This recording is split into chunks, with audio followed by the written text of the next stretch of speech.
We'll give it a couple minutes, let everybody log in. If you're looking for the ADOT DBE Task Force Workshop, you are absolutely in the right spot. Happy to have everybody today.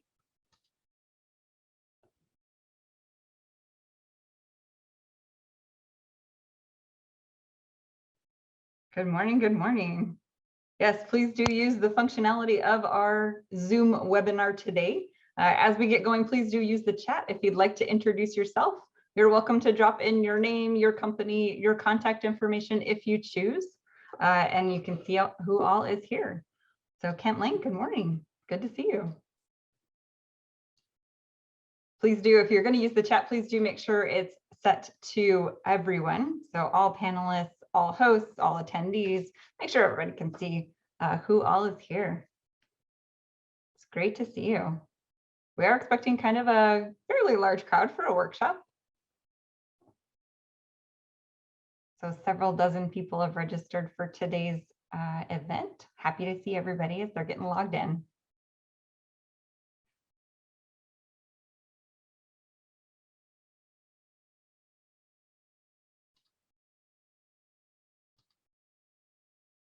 All right, we'll give it just one more minute and we'll get going. Hope y'all have your coffee and water ready to go, ready for some excellent information. Minor logistical notes, I'll repeat them again here in a moment. If you have any questions for the panelists, Ken's drinking bang, all right. If you have any questions for the panelists, please do use the Q&A function. So down at the bottom of your Zoom toolbar, there is a Q&A that kind of holds it. So the questions, if you have a specific question to the panel or to the individual presenters, please do use that Q&A. The chat does kind of roll. It kind of just keeps going. So if you have a very specific question, we are more likely to lose it if it's placed in the chat. So please do put it over in the Q&A. And then also all of our sessions are recorded. So we are using Zoom. I hope you heard that little, this session is being recorded. That's just so we can provide it to all registered attendees after the fact. So with that, I'd like to call the meeting to order. It's about 9:02. This is our fourth quarter ADOT DBE Task Force Workshop.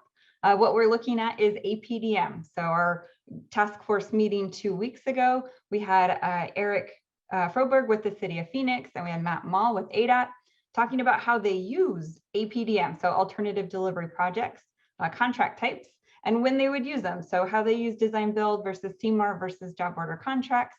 And now kind of we're taking that to the next step, which is we have 3 primes. How do they select subconsultants and subcontractors on these very specific alternative project delivery contracts? So your CMARs, your design builds, your P3s, like how do they do that?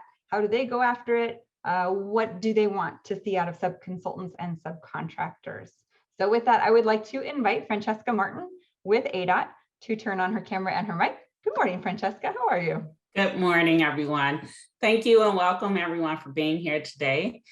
Just want to give not so much an update, but just a quick save the date. We do have our upcoming 2021 ADOT DBE and Small Business Conference on December 7th and 8th. Join us for some educational sessions, some speed appointments with buying agencies and panelists and primes, and we'll also have a DBE panel discussions. So you'll be able to network in our virtual exhibit hall with our agencies, our community partners, and other small businesses. So please make sure you register for the conference. You'll see the registration link on our upcoming events page, and I'll put that link in the chat for everyone to register.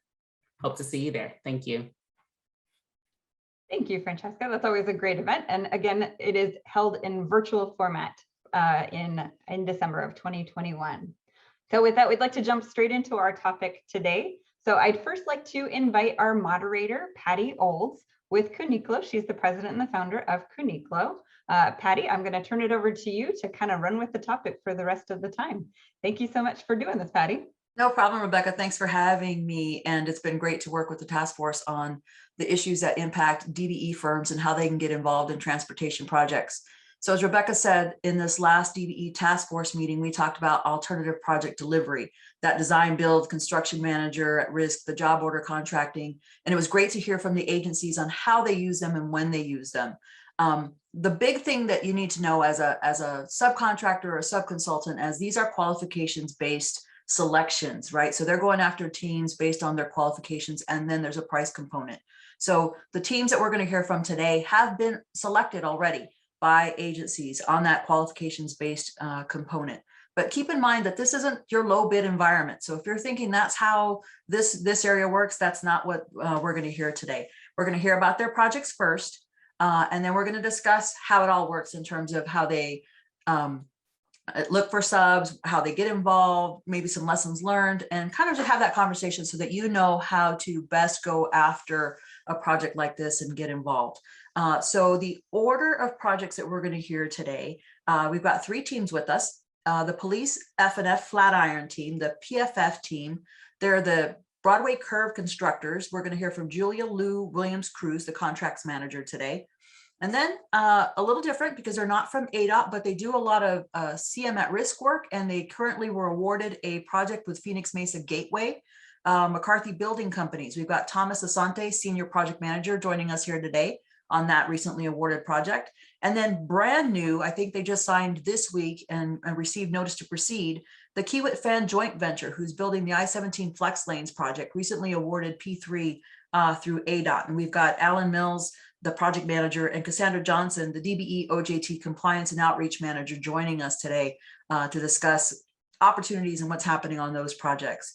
So first, let's hear from Julia Lou Williams-Cruz. Julia, if you don't mind turning on your mic and camera, we're going to hand over the floor to you and hear what's going on with PFF. You're the longest running project so far of the 3 that I've listed. So you're, are you able to share your screen? Yes, I will share my screen. Let me share my PowerPoint presentation. Okay, now let me blow it up. All right, so like Patty said, we are Police F&F Flatiron joint venture. Let me get this started. So my name is Julia Lou Williams-Cruz. I know it's a long name, just call me Julia, please. I'm technically a field engineer, but I'm working and assisting with the contracts group, signing up our subcontractors, subconsultants, vendors, suppliers. And here's my information if anyone is interested.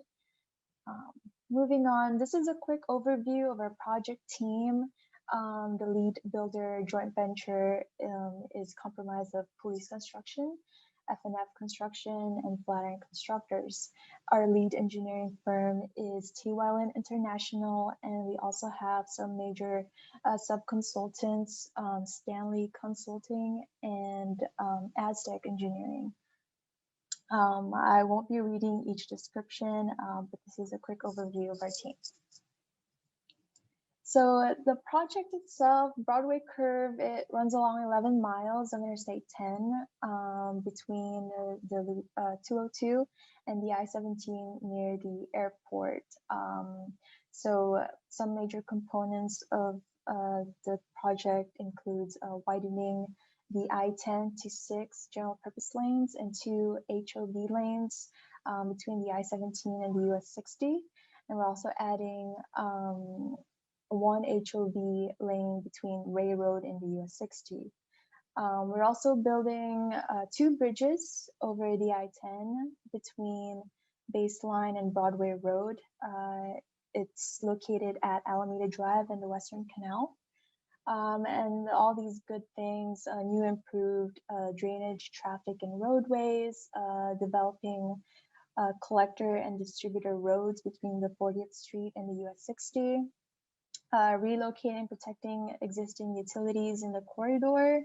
We're also adding intelligent transportation system technology to improve traffic flow and operations, and just general improvement of designing and lighting throughout the corridor. Here is a quick overview of the project site highlighted in yellow. Like I said, it's a pretty hefty project, but we are working and through it. Here's some of our current construction activity. ongoing maintenance of traffic operations, making sure traffic control and signing are all in place and doing what they're supposed to be doing. Construction surveying here and there throughout the project. We're also starting some barrier work, demolitions, saw cutting, different inventories, temporary lighting, procuring those materials and getting ready to install them, plant salvages, and clearing grub throughout the corridor.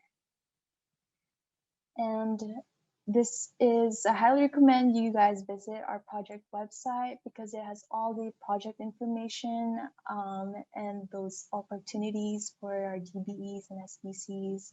And some of those opportunities are erosion control and geosynthetics, small tools, and also various construction materials.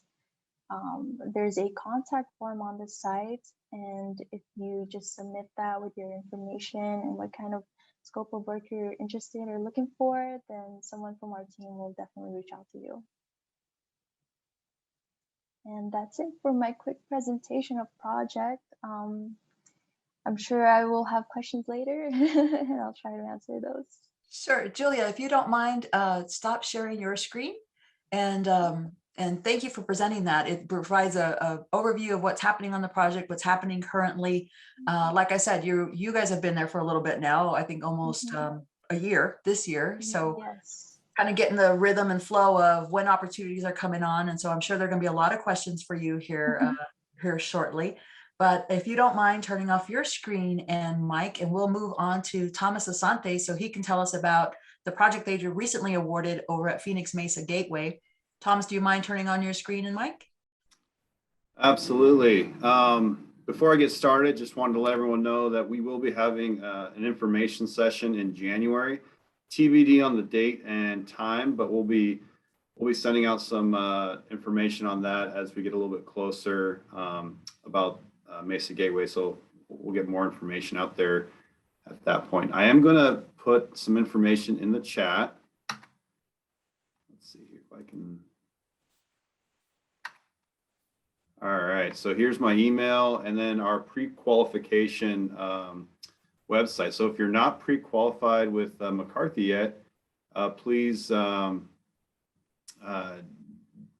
see, did that go to everybody? Hosts and panelists. Let's see, do I need to click on everyone, Patty? Probably. We can make sure that somebody drops that into the chat for you. I got it. There you go. All right, we doubled up, but great, perfect. So let me share my screen. And while you're getting ready to do that, Thomas, thanks for jumping in last minute. I know you were recently asked to be on this panel, but we think it's a great example of a project that is not maybe the same size of the freeway projects, and it's an interesting owner because Phoenix Mesa Gateway has a race neutral program, and so we're interested in this project as well. Are you able to see the rendering? The rendering. Yes. Okay, great. All right, so for those that don't know McCarthy, we do a lot of vertical construction, commercial construction in healthcare, education, water, solar, and aviation. So I'm part of the aviation team and currently over at Sky Harbor Airport. And yes, so like Patty said, we did recently win the Mesa Gateway, Phoenix Mesa Gateway Airport project. It's a terminal modernization. So if you're not familiar with the project, here's a Google map view of the airport. My cursor is circling the current annex building, and what we'll be doing is replacing this building with a new modern concourse that will be connected to the main terminal, which is right here on the north side or to the left of your screen. And so here's a quick rendering of what the concept, the final design will look like. A couple other views, a connector, like I mentioned, to connect the terminal to the new concourse. We will be adding an additional gate. Currently, they have 4 gates at Mesa Gateway, and we'll be adding one more with this project. So as you can see here, everything kind of from where my cursor is here on the green area to the right, which is south. This will all be new construction, new build out, and will be also for this project, because we want to maintain operations at the airport, we'll be installing a temporary hold room for the project. So that'll be our first GMP for this project, and then the rest of the construction will be the second GMP. So a couple other things so that we do have quite a few different projects going on across Arizona and nationwide. So again, just another plug for being pre-qualified for all of our projects and getting added to our smart bid system for pre-construction, so that you're in our system and you're getting the emails and the requests for other projects. I know that this Mesa Gateway Airport project is great because of the DBE component as well. But we do have a lot of projects, and if you guys want to partner with us, that's kind of the first step, is getting pre-qualified with us and getting into our system. And then, yeah, just attending our info sessions. So it's about a $20 million project. It starts April of next year and will run about a year long. And so we're really excited about the Mesa Gateway project and partnering with that airport. Let's see. Oh, and then we're finishing up the project here at Sky Harbor and looking at some other opportunities out here, looking at some opportunities at Falcon Field Airport, and really continuing to work in our healthcare, with our healthcare clients, and a lot of our water and solar projects throughout Arizona and the country. So that's a little bit about me and McCarthy and what we're doing out here at Mesa Gateway. So Thomas, before I let you go, because you brought up probably one of the first set of vocabulary words that we'll probably have to discuss during this call, GMP. So first, what's a GMP, and is it only specific to a CM at risk? All right, yeah, so a good question, Patty. So yeah, GMP is guaranteed maximum price, and typically a GMP would be associated with the CM at risk delivery method, or also design build. And typically we'll look at doing multiple GMPs from a schedule standpoint to be able to start construction ahead of completing the design for the project. And there's some advantages to that, definitely with the client, and gives some flexibility for the client to be able to start earlier rather than waiting till the full design is complete, then bidding out the project and going from there. So thank you, because it's definitely something to introduce. I think with Julia's project, we talked about opportunities that are coming up in the work that is ongoing. Your project is just getting started. You're talking about GMPs and opportunities on the schedule. And so I'm teeing that up because it may be a different perspective, your project versus, for example, who we've got coming up next, the Kiewit fan team, and how they may go about something like this in the project. So keep that in mind. I'm probably going to come back around and ask you more about how you procure subs. So thank you for that, Thomas. We're looking forward to seeing and talking more about the Phoenix Mesa Gateway project. You can shut your screen off if you like, and I'll bring on the Kiewit fan team, Alan Mills and Cassandra Johnson.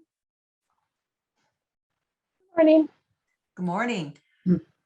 So I want to make sure you can share your screen and tell us about what you've got going on. And just to let you know, Alan and I are in the same office, so I'll be using his mic, so you might see his picture while I'm talking. Well, good morning, everyone. Good morning. Thanks for being here today. Yeah, I'm very glad to have this opportunity to present the job and talk about some of the opportunities we have for our DBE firms.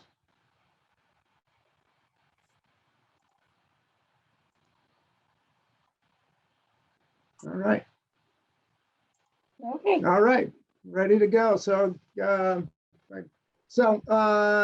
Again, for those who haven't met, my name's Alan Mills. I'm the project manager for Kiewit Fan Joint Venture on the I-17 project. And we have Cassandra Johnson, who's our DBEOJT Outreach Compliance Manager. So today here you can see our agenda. We hit this thing relatively quickly, but I know we'll talk a little bit about all the questions that Patty's put together on our roundtable, and then any Q&A. So hit our project overview. For those who don't know, this is primarily a widening of Interstate 17 versus a complete reconstruction that I think Broadway curve that police F&F Flatiron's doing. So I think everyone knows who's been around Arizona. This really is a vital link. In a lot of ways, it's the only link between Phoenix and northern Arizona. It's absolutely critical to the overall, I think, interstate system in the western U.S. because it is the most direct link between Interstate 10 and Interstate 40 to go through there. So it really is important for interstate out here in the southwest region of the country, plus also tourism. People who come into Phoenix who want to go up north was Flagstaff or Grand Canyon. So it really is a critical link out there. I think everyone too knows the nightmare I-17 can be on weekends, especially summer weekends, as people escape the heat. Not just congestion, but more often than not, we are seeing more and more accidents on I-17 at these critical times: Friday evenings, Saturday mornings, Sunday afternoons. And when interstate closes, there's not a lot of good direct alternatives. You're usually going out to Payson or Prescott, and a 3-hour drive becomes a 7-hour drive pretty quick. So that's I think everyone knows what the need is. So I-17 is a pretty innovative solution to avoid and minimize this congestion. We'll talk a little bit here on what the innovation is. So the first 2/3, the southern 2/3 of the project's kind of that traditional widening from 2 lanes to 3 lanes in each direction. Most of those are on the inside side. Really where the innovation comes in are these flex lanes that are widened primarily on the southbound side of I-17. So just kind of as the name suggests is they open this traffic to northbound traffic from Monday about midday through Saturday about midday. So it takes it from 2 lanes to 4 lanes during that time. I think the main rationale is just all the trucks trying to get up that hill and how much it impacts traffic. So I think they're trying to maximize that. But then come Saturday about midday through Sunday and Monday morning, they'll switch that over to a southbound direction. So that goes from 2 lanes to 4 lanes. You can also see they have some other switches for holidays and incidents, maintenance. So it really gives them a lot of flexibility on it. Not very few jobs or projects or really sections. This has not been used a lot in the States. So it is pretty innovative of how they've done it. Kind of you can see schematically what this job looks like, the inside widening for the southern 2/3, and then you can see the flex lane part in that bottom picture there. This looks like the Sunday through Monday scenario, but then those 2 cars get flipped around during the weekend on start of the weekends. Some of the project elements, a lot of what you see on a typical highway reconstruction project out there, especially out in the rural parts. So a lot of earthwork here, both in terms of excavation and embankment. Anticipate quite a bit of rock and blasting there, paving the barrier guardrail, We do have 13 bridges. Most of them are widening, but we do have some new ones and one rehab. Retaining walls, we do have a few sections of barrier wall out there. Then the drainage, traditional storm drain pipe, which is both on-site drainage and then extension of culverts, catch basins, and then the ITS infrastructure. This mainly has to do with the flex lane portion of it, but then also that traditional FNS with the cameras and DMS boards out there.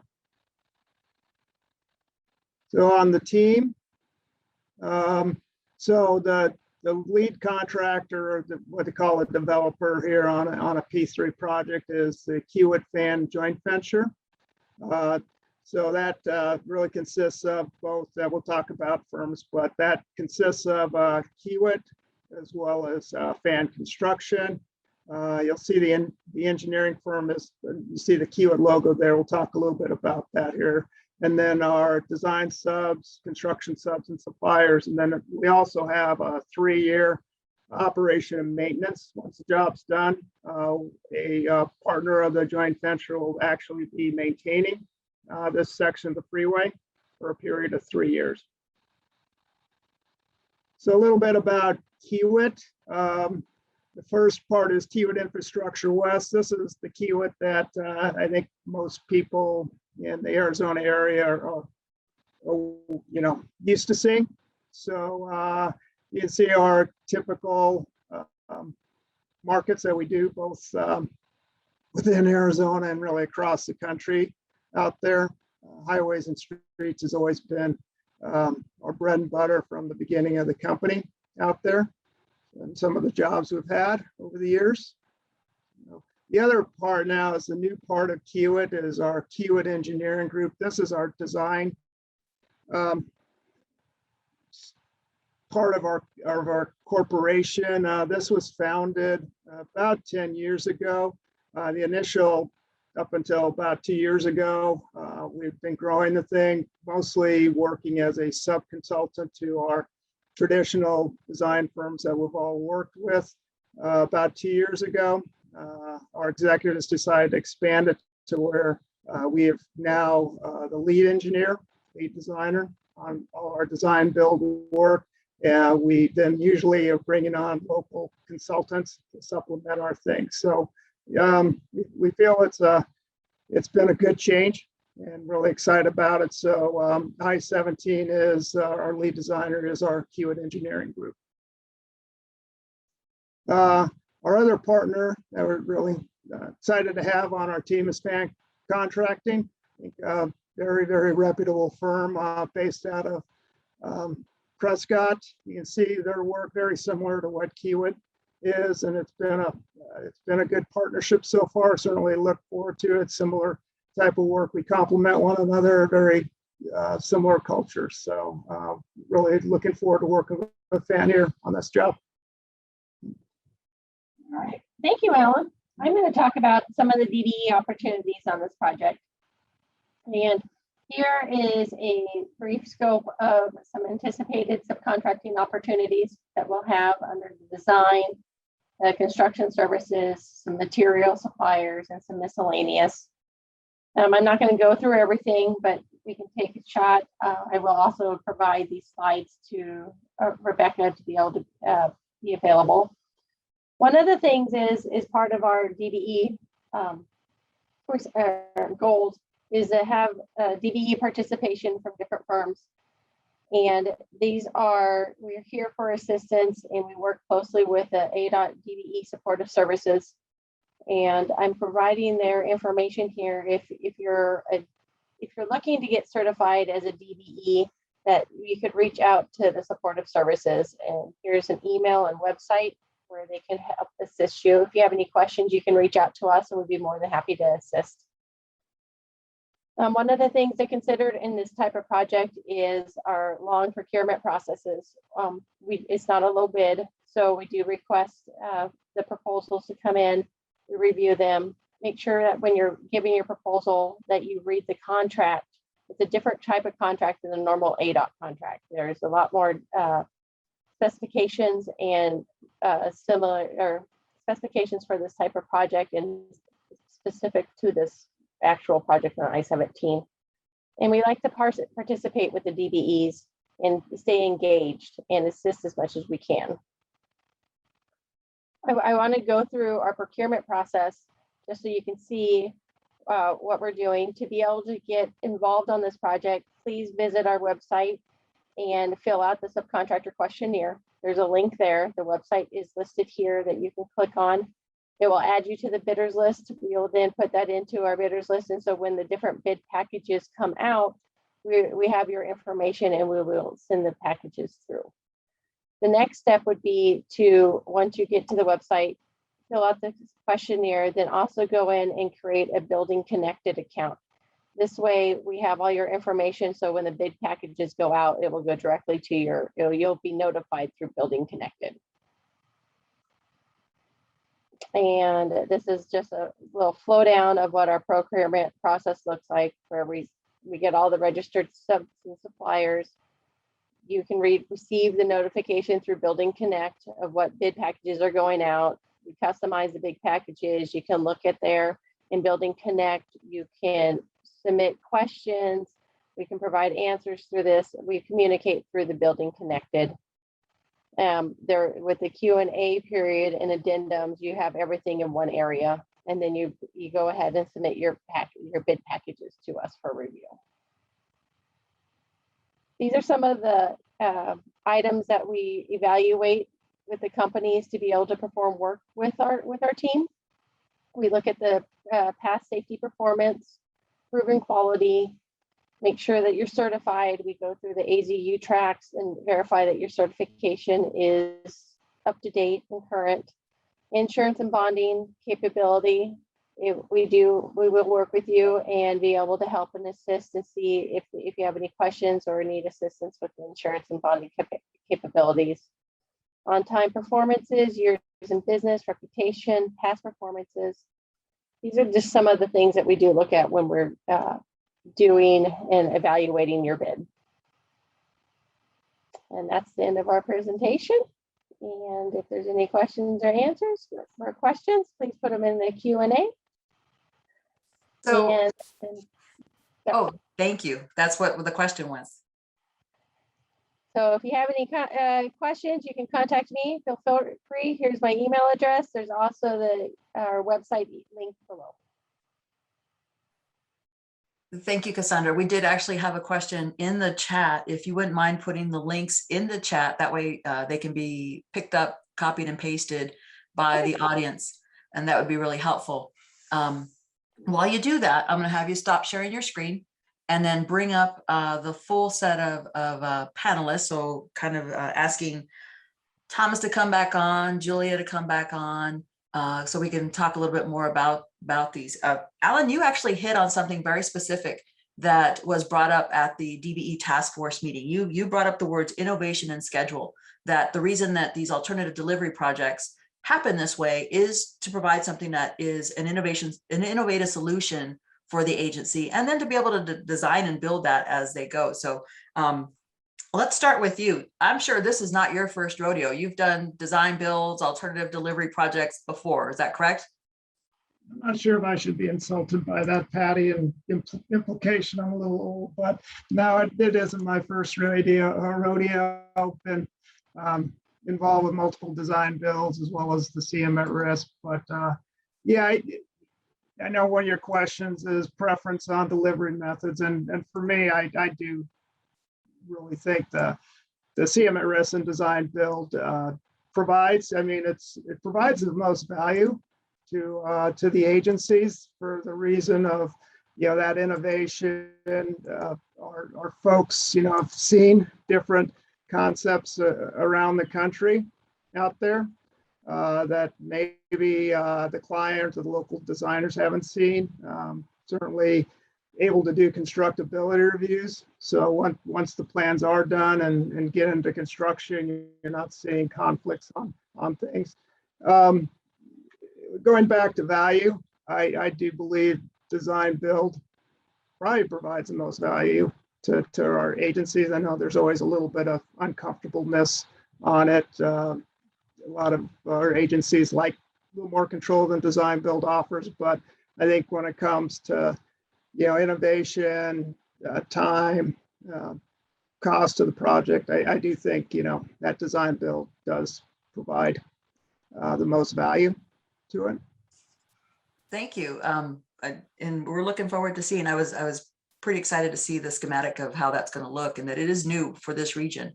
I look at it as a tourist, going up and back and forth, but didn't think conceptually about connecting the valley, from the 40, the 10 to the 40. So I appreciate that explanation.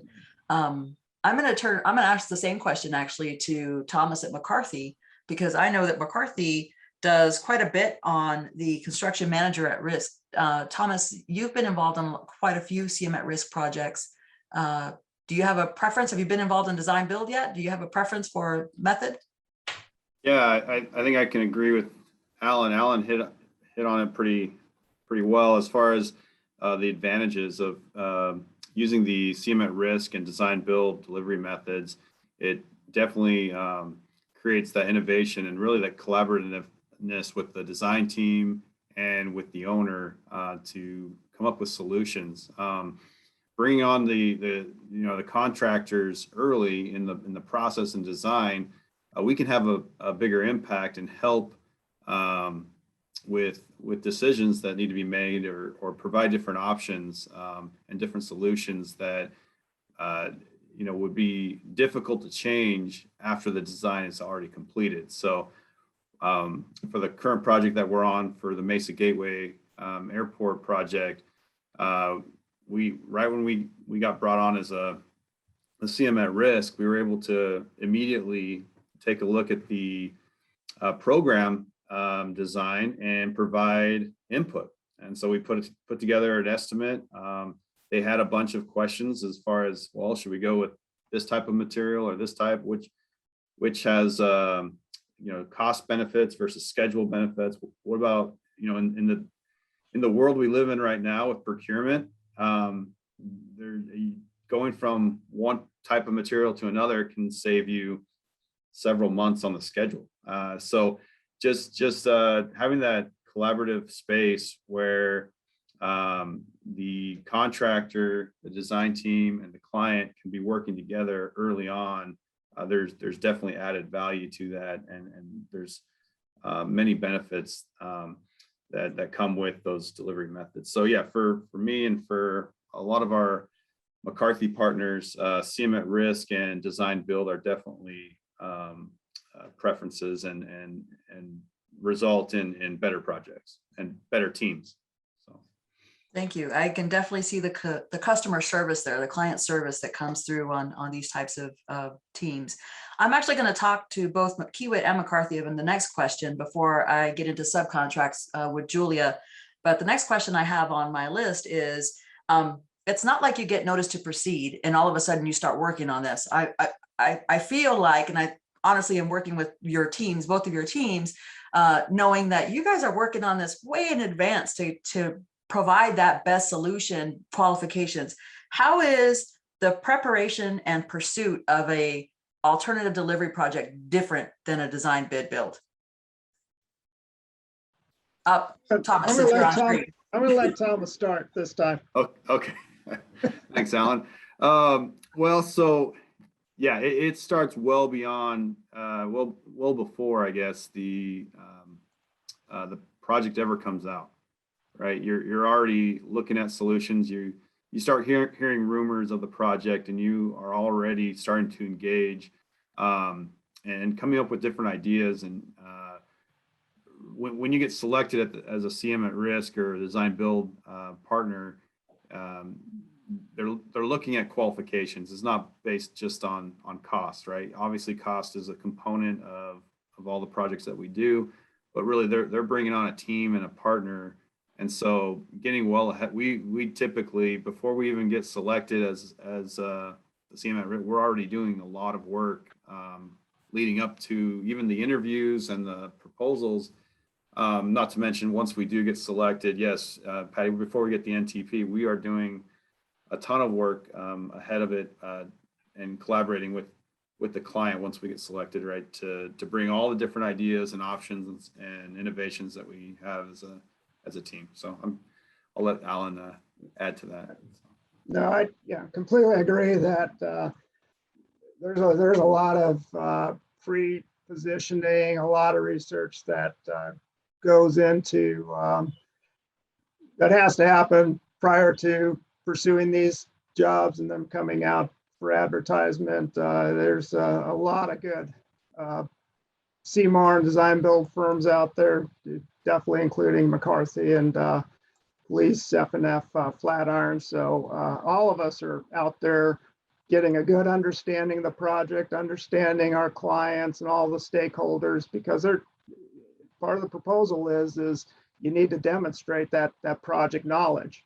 I think it's really important on the CMARs because typically it's a very short timeline from when it's advertised to where you have to submit your proposal. A lot of times you got about a month to do it. So you really have to get that research done. Design build, you have a little bit more time, not a lot, but yeah, I agree that you need to be tracking these jobs well ahead of them advertising to do that research and field recon and meetings. Thank you for saying that, because that reinforces something that was presented at a previous task force meeting. At a previous task force meeting, Rebecca presented the capital, the CIP projects, the list, right? So there is a list from each of the agencies on the type of work that they're going to pursue. And if you're interested in these kind of projects, it's definitely to your advantage to get ahead of it and pre-plan those, do your reconnaissance, like Alan had said, do your research, do your reconnaissance, start looking at where you could add value, and then identify those teams that are likely to go after that if you're not going to be a lead, but to position yourself with those teams and make those connections with those teams. So thank you guys for that, because it does reinforce what we've been talking about this year about knowing what's coming up, planning for a business, identifying where the opportunities lie, and that it is well in advance of when the actual awards come out. So thank you. I'm going to ask Julia, because they have been contracting with subs now for almost a year. When do you actually start bringing on subs, Julia? Yeah, so before I answer your question, Patty, just to add to the previous question about the pursuit process, I think one of the most important things to think about is in the traditional design build, you have already a set of plans, final plans, but these APDM projects with CMAR and design build, you don't have that final set of plans. So you have to be able to see what that project looks like in the end to be able to estimate it properly and to mitigate those risks, right? So, so your question about when we start bringing subcontractors, it really depends on the project. I know with Broadway Curve, there's a lot of traffic movement. So we needed to bring in a qualified sub that can stand as a maintenance of traffic because we need that for this project. So it really depends on the job, because those subcontractors or consultants, they may have that qualifications that you have to meet those project needs and help build your proposal and your statement of qualifications, and makes your proposal more appealing because you have that team, you have those subs on your side. So as early as when you get, like Alan and Thomas mentioned, rumors of the advertisement, what the project is going to be about, who we might need, you can start having those conversations with subs and consultants. So it is a long process. It's a long pursuit. It could be 2 years from when construction actually starts. So you just have to think ahead of that too. I know for the Broadway Curve, we've had those consultants early on. And as far as pre-construction can mean different things. So we've had to select subs for site investigation work, landscaping, geotechnical services, for digging, potholing, drainage inventories. We have to have sub-consultants to help us write up and draft up plans, submittals, everything that has to be approved before we can even begin construction. So that's one of the key things too, is bring on sub-consultants and subs all the time. I mean, from early on till we could start construction and during construction. So it's an ongoing operation. It definitely is. And Julia, I've seen on your particular project some unusual types of contracts. Most people think, very specific construction related items or design related items, but you guys have had to relocate homeless persons, for example, along the alignment. You're looking at resources that are available for a shared office in your case. Correct. Different than the normal building of a freeway. Correct. And bringing on designers, different sub-consultants, people that can maintain the HVAC system in the office. So yeah, very not typical. So I'm actually going to ask Cassandra first, and then I'm going to move over to Thomas, but I'm going to ask Cassandra about procurement forecast, because I know she's been experienced with that on her experience from what I know, and having worked with her. How on a long-term, Cassandra, in your slides, you talked about a long-term procurement process. So would you mind kind of explaining what that could look like? I mean, how does a contractor how does the design build team or see, how does that happen? You're muted.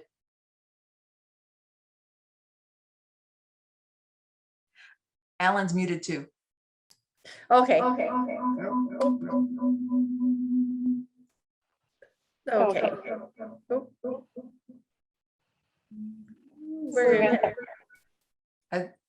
How's that? Okay. Can you hear me now? We were talking about this, the surround sound, if you're one of those. Okay. Can you hear me now? Yes. Okay. Oh, so I think we have to mute you and then turn on Alan's I mic. can't hear you. Patty, I think you're muted now. Oh, no. Okay. So can you hear me now? Yes, is your speaker on? Okay, we should be good now. All right, now that I've totally forgot everything you just asked me. We're just talking about procurement forecast. We're talking on your slide, you had you mentioned one of your bullets was a long procurement process. Okay. What is it? And Julia talked about opportunities, for example, in her project. How does that happen? What should we look for? So at the beginning, when we're putting together our RFP, the request for proposal on these long projects, is we have an idea of how we want to do it and procure. So we go and ask, we work with people and we get the information together, the companies, and bring in some numbers. But then when we actually start getting into the design, once we are picked and chosen for the project, then we go in and we start doing the design. Then we submit our request for bids, and at that point we have them coming in, and we're looking at, since it's not a low bid process, we're looking at all aspects, kind of like the different topics I was showing, that we're looking at past performance, on time, quality, the capabilities of the firm itself. And with the different companies as a joint venture, we have had to where we have a board, or we have other team members that going through the process. So that takes a little longer than just getting your bid, choosing a low bid, because with the different criteria, we are looking at it going through and choosing who would best fit the actual scope of work that we're looking for. And that takes some time. And I've noticed on the other projects that I've been on, depending on the team that I was on, it could be up to 180 days on some of the procurement process. So it's just more than just low bid. Thank you, because it's early on. One of the questions we have is timeline, and I'm going to ask Thomas about that, but you brought up something that I want to ask Thomas, and it's something to point out to the audience, is that on a project like this, you kind of have a maximum price already agreed to for the work. And so now you're trying to negotiate all the pieces and parts as the design develops. So Julia said that you start without a design at 100%. You don't have ready for construction plans. It's just being designed along the way. You run into a couple of things. And so it's a different process. As Cassandra's pointing out, it's not low bid. You start to see what fits best for the project as it develops. And so that's a very important concept. And I want to bring up Thomas because he brought up earlier GMP. And so kind of to tee it up for you, Thomas, because I know McCarthy's on the CM at risk, you might have GMPs for different parts of the work based on when the design is ready for those scopes of work. Is that correct? Explain how a GMP would work and then how you would bring on subs in your procurement process. Yeah, absolutely.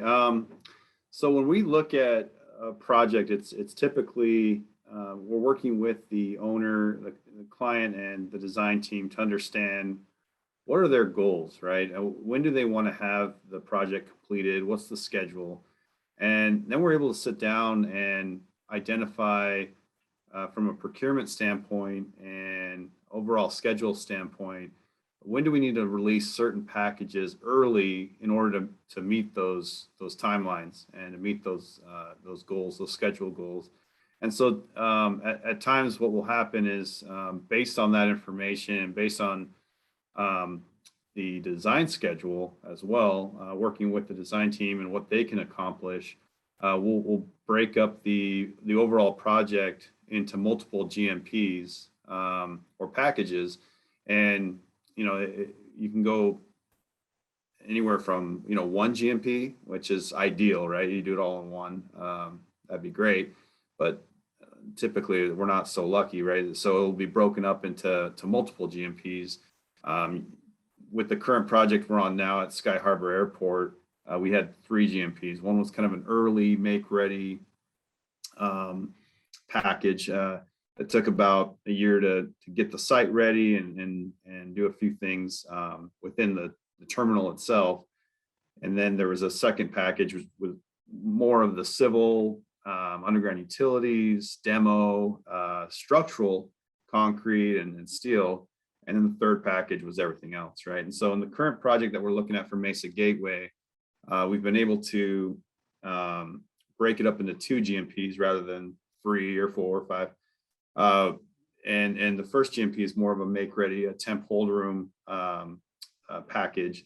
And the second one would be the terminal modernization or the terminal concourse addition, which would be the rest of the construction. So by doing that, we're able to release those contractors and vendors early to meet the schedule for GMP1 while still waiting for the design to continue to progress. So we have a better information for the bid documents for GMP2 or the rest of the project. So there's a lot of advantages and breaking it up. There are some disadvantages, but working as a team collaboratively with the design and client to understand those risks and opportunities, and working with the contractors, the contractor community, which I'll just put a plug in there for those that have great ideas and innovation. If you think you can do something faster, or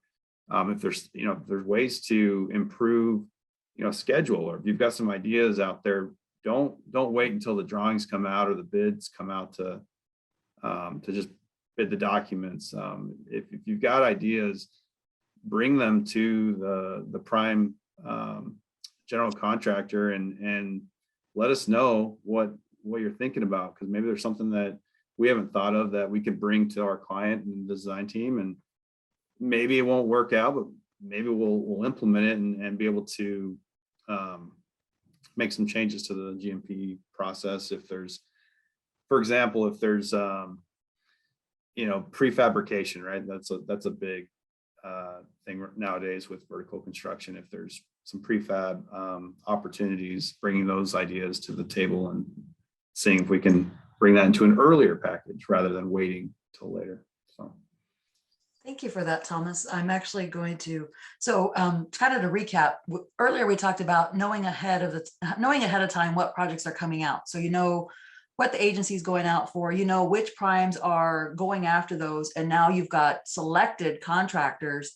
or developers in the case of the highways. So you've got selected contractors and developers, and then you're hearing from them their procurement process, a long procurement process. So yes, they're selected, and they're going to purchase, if you will, your services, your goods and services, let those contracts out over time as that project develops. So we're going to go into talking here a little bit about when contractors should get actively involved with you. And so to make that point, you know, once you're selected, you start looking at what that timeline is. I think each of you has gone out and put out information about what that timeline could be like, what the project schedule is. But when's the right time to get connected with you?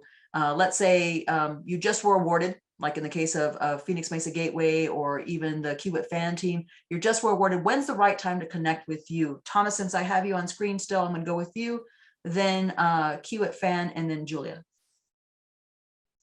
Absolutely. I think this will also answer, I think Kent had a question, Anthony had a question about kind of in the same topic, as soon as possible. You know, get involved and start building those relationships early. Don't wait until the bid documents come out. There's lots of different ways to do that. I know that Kent mentioned a virtual environment, that it's challenging. Right now, we're actually meeting a lot more in person. I know we're Sky Harbor, we're having different events. AZAA conferences are starting to come back, SWAE conferences. So a lot of in-person is starting to come back. I know a lot of people are getting vaccinated and are able to have those conversations. So if you're able to meet in person or virtually, you know, both are great. Don't wait. Do it as soon as possible. If you need to do a lunch and learn or things like that to get your name out there, or some of your services that you provide, do that. One thing I'll just mention, Anthony was saying that, you know, sometimes his services aren't on the initial bid list, or you know, it's usually something else that's bought out later in the project.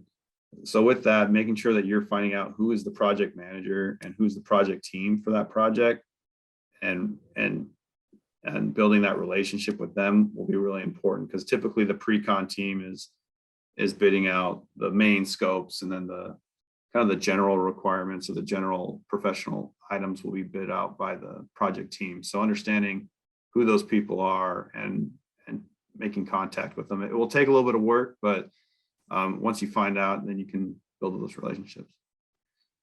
Thank you, Thomas. How about Kiewit Fan? All right, we're going to try this one again with Julia's going to put her mic and speaker on. So I try to probably focus a little bit on design build here. Completely agree with Thomas that, you know, relationships could start today, and, you know, going to these various conferences, these events, I think is certainly a good start to it.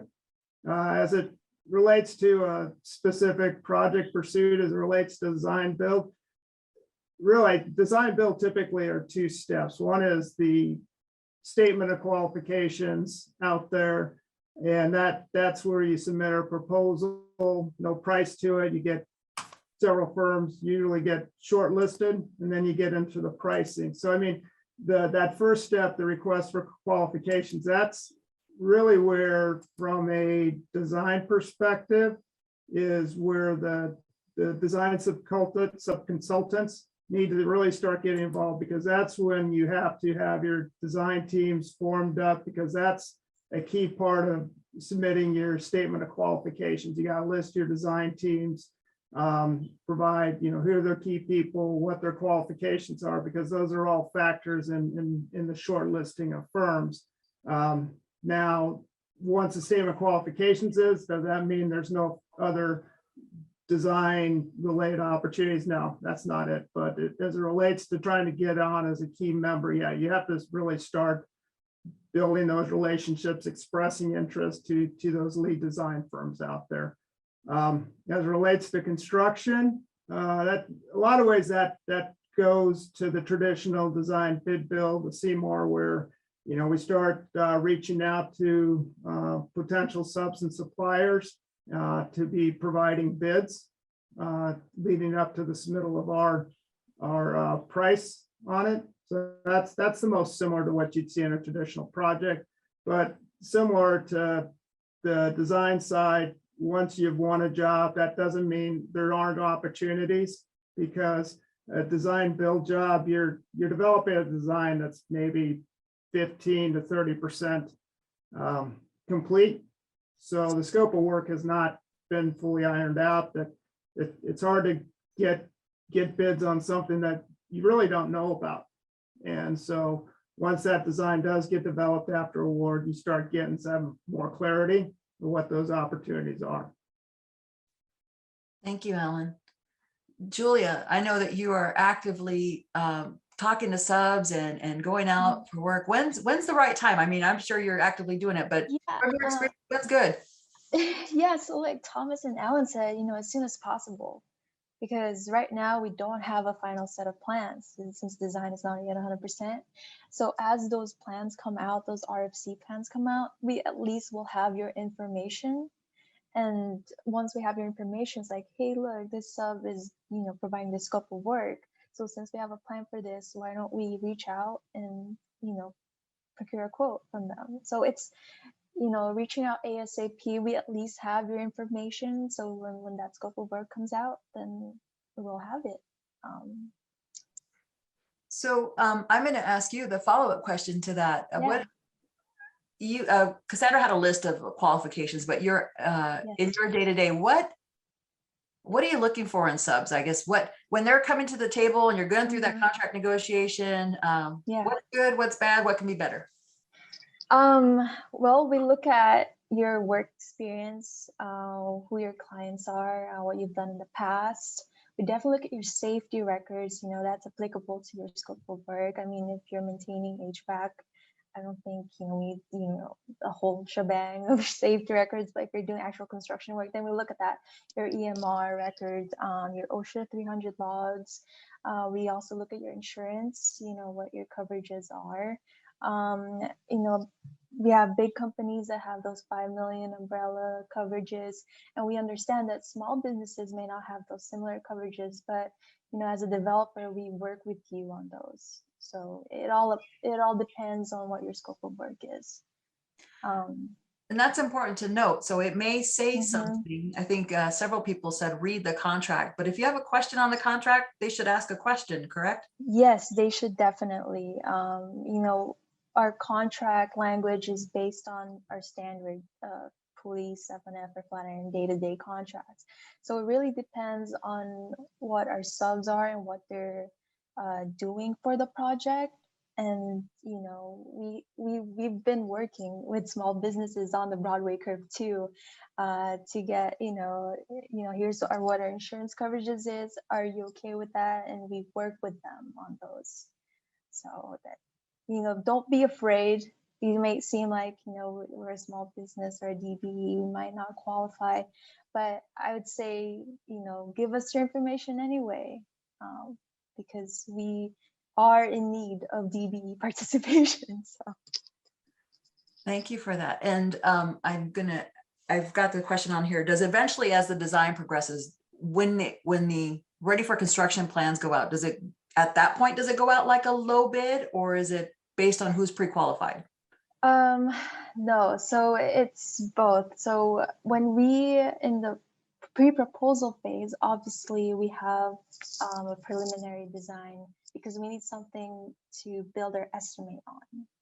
And so early on, we reach out to subs that we may have worked in the past projects. Like say, could you provide us a pre-bid quote? And we understand that this pricing will change, like what we've seen in the industry today with the pandemic and everything. Obviously, material prices are going up. So not a lot of our subcontractors are able to hold their prices, and we see that, and that's normal.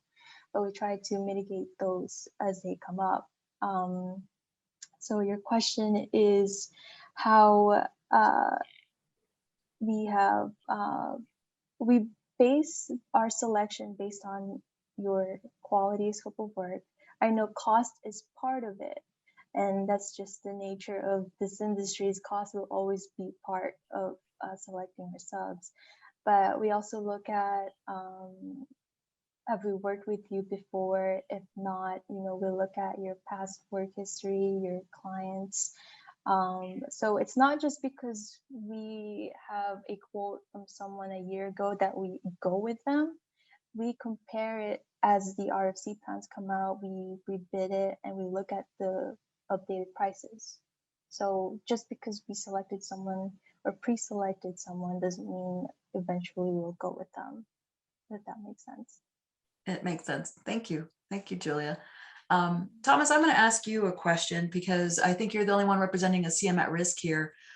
Both the highway projects have a design and build component where the CM at risk, the design is in the owner's hands, correct? Correct, yeah. And so my question on that is it too late then on a CM at risk project for professional services to get involved? No, it's not too late.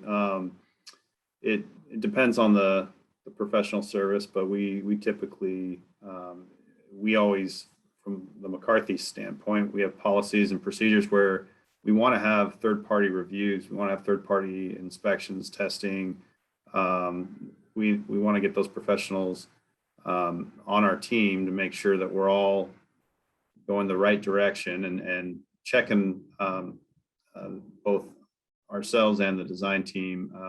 The design team and the owner want that, right? They want to have that QC and that QA that is required for these projects because they want to have a quality project. And so part of our scope is to make sure we're bringing on those professionals on our team. The design team also will require, I'm sure, consultants and professional services that might not be completely contracted yet. And so there's opportunities there as well. Thank you. And then I'm going to ask the same question on the Kiewit fan team.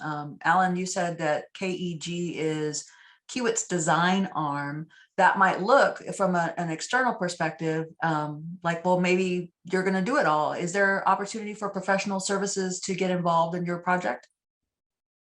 Yeah, I mean, if people don't know, I mean, I think more often than not, people think of professional services as design. And yes, design is a very big component to it, but professional services, I know on the ADOT model what they define. I mean, that includes survey, quality control, providing services that are outside of construction. So even though, as I mentioned, you're trying to form up your design team earlier than later, there still are stuff with design because as things come up, you a lot of times you need that specialty sub-consultant out there that may not be on your team, but all the other things that I mentioned, survey, quality control, that can happen. Those opportunities can happen pre-bid and post-bid out there. Thank you. Thank you for that. We are to the end of our formal set of questions. So I'm going to give folks a little bit of time to get some questions in the chat or in the Q&A. And while we're doing that, I'm going to follow up on a question that we have in the conversation. Thomas, you mentioned lunch and learns. Now, when I think lunch and learns, I think of like when I go to the doctor's office and a vendor's coming in and they're bringing lunch and telling them all about their latest, latest and greatest, either medical device or prescription drug. What's a lunch and learn in construction? You just mentioned that. Yeah, I mean, it doesn't have to be, lunch doesn't have to be part of it, but sometimes that gets some of the estimators or some of the folks to get out of their office and come join the conversation. But no, there's you can set up just a training or some kind of an overview of the services that you provide, something that might be different or something that would interest the group. And it can be virtual, it can be in person. We've had I know we've had a lot of success, or a lot of our subcontractors have had success by doing that. They're able to connect with a lot of different people on a variety of different projects and sometimes at lunch we'll kind of lure them in, and you can go in and explain what you do and all the different services that you provide, and pass out cards, or if it's virtual, have your information there in the chat, and people can reach out to you, and you can get their contact information and be able to share your services. So I've seen that be successful for several contractors. But I just want to add one thing. Previously, we talked about getting in early and building those relationships. It's not enough anymore to just reach out once, right? You need to stay in contact. We're all very busy. I'm sure Julia, Cassandra, Alan, and myself, we're getting hit from all directions all the time. And so those folks, maybe at that point in time that you reached out, we didn't have a need for your specific service. But if you stay in contact on a monthly or even quarterly basis, checking in, that really helps, because I know just like yesterday, I was like, hey, I need to reach out to someone for some monitoring, vibration monitoring. And the day before, a company had reached out to me, and that was the first name that came to my mind, because they continue to keep tabs on me and keep checking in. So I would just say, yeah, early is great, but then also continuing to just check in, see what opportunities there are out there, and building those relationships is really important, because you never know when we'll need your services. And if you're checking in, we'll be picking up the phone and calling you first, right? Thank you. That's great. And you brought two things up that are very important. And Francesca announced a conference that was coming up. So if you are not able to get out and get in front of estimating teams and lunch and learn, oftentimes these prime contractors and others are available, make themselves available to you, and they bring some key people to meet you at networking events, at DBE conferences, at those industry networking activities, and do a lot of training. So if you're interested in somebody, watch Francesca's calendar, the DBE Supportive Services calendar, see who's on those speaking panels, get connected, because you're able to say, it's kind of that repeat, that repetition is a very important thing. Hey, I'm here, we're still in business. These are the cool things that we're working on. This is how we fit onto your project.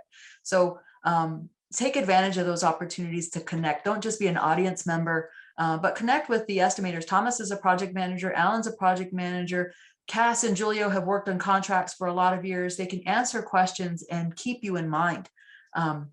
We did get another question from the audience. It says, for new subcontractors and consulting firms trying to get their first contract, what advice would you give them to become successful on highway and airport projects?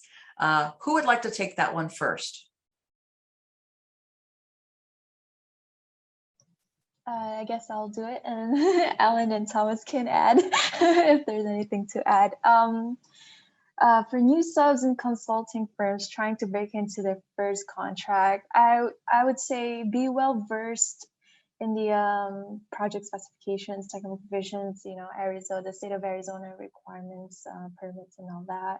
And also having a team that is well assembled, someone who can see the big picture of what that first project looks like, and someone who's able to keep everyone on schedule, and also building, like they said, I know this is repeated many times, building those relationships, right? So even if you don't get that first contract, you may get the second, the third. So, just keep trying, keep reaching out. And also, I just want to mention that with the Broadway curve, I know that when things come up and, we have to put out a fire, we need someone to do this. We look in AZU tracks. So if your firm is not already registered, I highly suggest you do registration. I know it's free and it's pretty straightforward. So it's a quick way for at least the PFF JV team to look at, who's out there who can provide this scope of work. So. Thank you for that, Julia. As a matter of fact, I think all of these projects require you to check AZU tracks, at least for certification. But ADOT has all their vendors have a UTRAX number that is in the system. So thank you for that. Thomas or Alan or Cassandra, would you like to add on to that? Yeah, I guess I'll start and then let Yes. Cassandra add. I think kind of common theme here, as Julia said again, is relationships. I think the one thing I'd add is there's probably, I guess, interject some realism that if you're trying to break through the market, you got to, there's risks on bringing on teams, to be honest, and to have honest realizations of going a project, approaching, your prime designer saying, hey, I want to do a big chunk of design, which means 50 people, versus saying, hey, I'd like to have maybe a smaller chunk of it that, there's, I see is, trying to build that relationship, trying to build that trust and reputation is, I think you got to be a little bit realistic of how much you want to take on and propose to, those main consultants out there. Thank you. And to follow up on that, I with what Julia said and Alan, in regards to AZU tracks, is we look at that a lot and looking for the different firms that are available. It helps us with our certification. I would suggest, and this is coming from a DBE myself and as a small firm, and making my relationships that I have with the teams that I've been on, is understanding the project and showing up and introducing yourself and having coming across with a good understanding and what your services can provide. It's been really hard for myself trying to sell what my services are, coming from a general contractor into a contract administration consultant, and explaining what the different work scopes that I can provide to the companies that usually do it internally. So just come up with confidence and, come talk. And if you have any questions at all, just reach out and, we're here to assist and see what we can do to bring you on. Thank you. I want to add on to that. If Thomas, do you have anything to add to that? A new sub? No, I agree with whatever everybody mentioned, and I'll just add that yeah, what value do you bring, the added value, and it might take a few tries. I know that we at Mesa Gateway, we've been trying to get a project there for a little while and building those relationships, and it started years ago where we were bringing them out to our projects to show them what we do. We did lunch and learns, try to show them all the stuff that we did as McCarthy, and it took a while. And so sometimes you might not be successful on the first attempt, but yeah, keep at it and keep trying to break into those new contractors, and persistence will definitely help, and show, like everyone mentioned, what do you bring to what value do you bring, right? And being able to share that with the teams. Thank you. So just to wrap that up, if you're a brand new sub trying to get involved in a project or with a team for the very first time, understand the contract, all the parameters that they've got to follow, understand their client. Thomas just explained that they will be getting to know a client for years in advance. So you're going to solve a problem with them for their client. Know what the pain point is for the contractor and how do you offer that solution for that pain point. Cassandra brought up something that was very important. She goes, I provide a service that is normally performed by the contractor themselves. Well, we're all extremely busy. Everybody's extremely busy and teams are stretched to the limit. So if you have additional resources and professional staff that can supplement those teams, now's your opportunity. We're all looking at resources, but you've got to come with that and very specifically address that pain point that they may have. This would be a chance to show, like Alan said, show your experience and your capabilities on a scope of work that you can be successful in versus trying to get the big dollars, maybe outside of what your team has performed in the past, right? You don't have a project history yet as a new firm. What do you know that you can absolutely deliver well so you have that credibility behind you and have that success behind you and build that trust? I think that wraps up today's session. I'm going to ask Rebecca and Francesca to come on and see if they have any questions for our panelists before we let everybody go, but it was a really nice end to what we've discussed at the DBE task force meetings this year, where there are opportunities, how do you get involved? How do you reach out to subs and primes, when and how, and using that information that is presented at those meetings? Because we can talk about what opportunities are coming up, but if you don't know how to go after them, we haven't done our job. So the task force is here to address barriers to entry for DBE firms, make those connections between you and the developers and general contractors that have those opportunities. We're here for you. So Francesca and Rebecca, anything else to add? Nothing to add. I just want to thank all of our panelists and our teams today. Great, insightful information. Thank you, Patty, for leading such an insightful discussion. It's all valuable information. And the key things I heard was getting in early, understanding the project, and understanding where your scope of work will help meet the need. And that is something that I think every consultant and DBE firm can take away. Regardless of the project, you may have a service that will meet that need and the scope of work that will fulfill the project requirements. So definitely just make those connections and stay connected. And I put the upcoming events link into the chat. So that is a great way to stay connected with all of our project networking events, our conference, information related to any specifics related to connecting you with those project opportunities. Thank you, Francesca. And Rebecca, how about you? I was just going to echo Francesca's thoughts on what a great panel it was. So thank you all for being so open and willing to share. And we do have some requests for the slides. So if at all possible, I'll reach out direct to the panel. If you guys can help me and send the slides, we will distribute them to all the registered attendees. So we'll make sure they're PDF'd and get everybody's slide decks and information out. Again, this was recorded, so we will distribute the recording as well. And thank you so much. We're a couple minutes. We have a couple minutes before we're supposed to wrap up. Anybody have any last minute questions? Please do send them in. I think we've answered everything as it has come up. So good job to the panel. Thank you guys for handling the topic so well. Yes, thank you for being here today. You can unmute yourself if you wanted to say anything at the end. I really do appreciate you all being here. Looking forward to your successes on each of those projects and hearing how well you were able to integrate DBE participation. Yes, thank you for having me. Thank you for the opportunity. Appreciate everyone. All right, no other questions have come in, so we'll call it here. Thank you guys so much. We will see you again next time. Appreciate you all. All right. Thank you. Thank you. Bye-bye.